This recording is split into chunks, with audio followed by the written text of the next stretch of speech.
Hi friends, మనం ఈరోజు మహిళల విజయ రహస్యం గురించి తెలుసుకుందాం. మహిళలు ఇంటి పనులు చూసుకుంటూనే ఉద్యోగం లేదా వ్యాపారంలో రాణించాలంటే తెలుసుకోవలసిన చాణక్య నీతి సూత్రాలు. సమయాన్ని విలువైన సంపదగా భావించండి. చాణక్యుడు సమయాన్ని అత్యంత విలువైనదిగా పేర్కొన్నాడు. రోజువారీ పనులకు ప్రణాళిక వేసుకుని ముఖ్యమైన పనులకు ప్రాధాన్యత ఇవ్వాలి. ఒకేసారి అన్ని పనులు చేయాలని ప్రయత్నించవద్దు.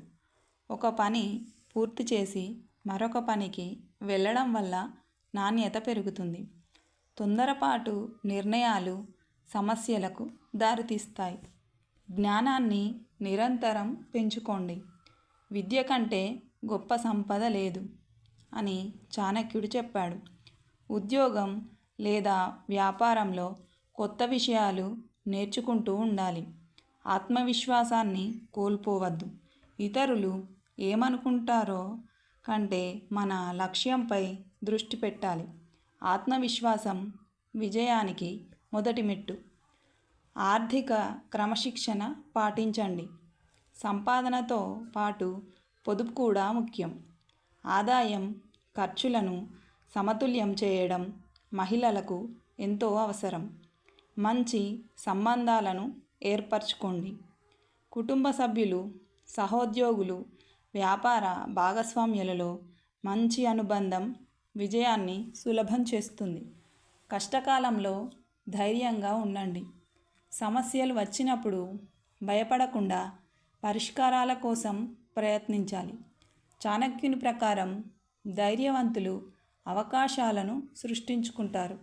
ఆరోగ్యాన్ని నిర్లక్ష్యం చేయవద్దు. ఆరోగ్యం బాగుంటేనే ఇంటి పనులు, ఉద్యోగం, వ్యాపారం అన్నీ సమర్థవంతంగా నిర్వహించగలుగుతారు. లక్ష్యం స్పష్టంగా ఉండాలి. ఏం సాధించాలనుకుంటామో ముందుగానే నిర్ణయించుకోవాలి. స్పష్టమైన లక్ష్యం ఉంటే మార్గం సులభమవుతుంది. ఫలితం గురించి ఆందోళన కాకుండా కృషిపై దృష్టి పెట్టండి. చాణక్యుని నీతి ప్రకారం నిరంతరం కృషి చేసేవారిని విజయం తప్పకుండా చేరుకుంటుంది.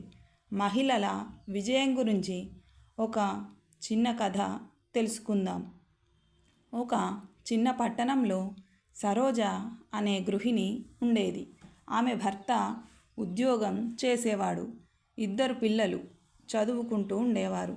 సరోజ రోజంతా ఇంటి పనులు, పిల్లల సంరక్షణ, కుటుంబ బాధ్యతలతో బిజీగా ఉండేది. సరోజకు చిన్నప్పటి నుంచే చీరలపై అందమైన ఎంబ్రాయిడరీ చేయడం అంటే చాలా ఇష్టం.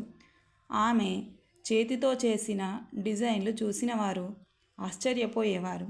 కానీ పెళ్లి తర్వాత కుటుంబ బాధ్యతల వల్ల తన ప్రతిభను పక్కన పెట్టింది. ఒకరోజు ఆమె స్నేహితురాలు లక్ష్మి ఇంటికి వచ్చింది. సరోజ చేసిన ఎంబ్రాయిడరీ చీర చూసి, సరోజ, నువ్వు ఇంత బాగా పని చేస్తావని నాకు తెలియదు. దీనిని వ్యాపారంగా ఎందుకు చేయకూడదు అని అడిగింది. సరోజ నవ్వుతూ, అది నా వల్ల కాదు. నేను ఒక సాధారణ గృహిణిని. వ్యాపారం చేయడం అంత సులభం కాదు అంది. అలా ఆమె తనపై తనకే నమ్మకం లేకుండా మాట్లాడింది. కొన్ని నెలల తర్వాత ఆమె భర్త పనిచేసే కంపెనీ ఆర్థిక సమస్యల వల్ల మూతపడింది. కుటుంబ ఆదాయం ఒక్కసారిగా ఆగిపోయింది. ఇంట్లో ఖర్చులు పెరిగిపోయాయి. పిల్లల చదువులు, ఇంటి అద్దె, ఇతర అవసరాలు అన్నీ భారంగా మారాయి. ఒకరోజు సరోజ చాలా బాధపడుతూ కూర్చుంది. అప్పుడు ఆమె తాతయ్య చెప్పిన చాణక్య నీతి గుర్తొచ్చింది. తనపై తనకు నమ్మకం కోల్పోయిన వ్యక్తి ప్రపంచం మొత్తం సహాయం చేసినా విజయం సాధించలేడు. ఆ మాటలు ఆమె మనసులో మోగాయి. నేను ఎందుకు భయపడుతున్నాను? నాకొక నైపుణ్యం ఉంది. నేను ప్రయత్నిస్తే ఏమవుతుంది అని ఆలోచించింది. మరుసటి రోజు ఆమె ఇంట్లోనే చిన్నగా ఎంబ్రాయిడరీ పనిని ప్రారంభించింది. మొదట 3 చీరలపై డిజైన్లు చేసి వాటి ఫోటోలను సోషల్ మీడియాలో పెట్టింది. చాలామంది ప్రశంసించారు, కానీ ఆర్డర్లు మాత్రం రాలేదు. అప్పుడు కొందరు బంధువులు కూడా ఇవి వ్యాపారాలు నీ వల్ల కావు, ఇంటి పని చూసుకో అని విమర్శించారు. ఆ మాటలు విన్నప్పుడు ఆమె మనసు విరిగిపోయింది. కానీ వెంటనే చాణక్యుని మరో నీతి గుర్తొచ్చింది. విజయానికి మొదటి మెట్టు ఆత్మవిశ్వాసం అని ఆమె మళ్ళీ ధైర్యం తెచ్చుకుంది. ప్రతిరోజు కొత్త డిజైన్లు నేర్చుకుంది. యూట్యూబ్ వీడియోలు చూసింది. కొత్త పద్ధతులు అభ్యసించింది. కొద్ది కాలానికి ఒక కస్టమర్ ఆమె పని చూసి 5 చీరల ఆర్డర్ ఇచ్చాడు. ఆ పని అద్భుతంగా పూర్తి చేయడంతో మరిన్ని ఆర్డర్లు వచ్చాయి. 1 సంవత్సరం గడిచేసరికి ఆమె ఇంట్లోనే చిన్న బోటిక్ ప్రారంభించింది. 2 మహిళలకు ఉద్యోగం కూడా ఇచ్చింది.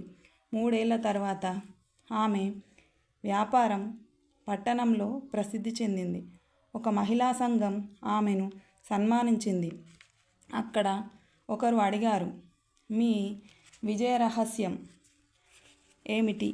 సరోజ చిరునవ్వుతో ఇలా చెప్పింది, నేను మొదట నన్ను నేను తక్కువగా అంచనా వేసుకున్నాను. కానీ ఒకరోజు నా మీద నాకు నమ్మకం పెంచుకున్నాను. అదే నా జీవితాన్ని మార్చింది. ఆత్మవిశ్వాసం కోల్పోయి ఉంటే నేను ఇప్పటికీ భయపడుతూనే ఉండేదాన్ని. అందరూ చప్పట్లతో ఆమెను అభినందించారు. అప్పుడు సరోజ చివరగా చెప్పిన మాట అందరికీ స్ఫూర్తినిచ్చింది. పరిస్థితులు మనల్ని ఆపలేవు. మనం మనపై నమ్మకం కోల్పోయినప్పుడే ఆగిపోతాం. ఆత్మవిశ్వాసం ఉంటే సాధారణ గృహిణి కూడా అసాధారణ విజయాలను సాధించగలదు. ఆత్మవిశ్వాసాన్ని ఎప్పుడూ కోల్పోవద్దు. మీపై మీకు నమ్మకం ఉంటే అసాధ్యం కూడా సాధ్యమే. చాణక్య నీతి. మీకు ఇలాంటి మరిన్ని స్ఫూర్తిదాయకమైన మంచి విషయాలు తెలియాలంటే మా శివ మోరల్ స్టోరీస్ ఛానల్ని సబ్స్క్రైబ్ చేయండి. ధన్యవాదాలు.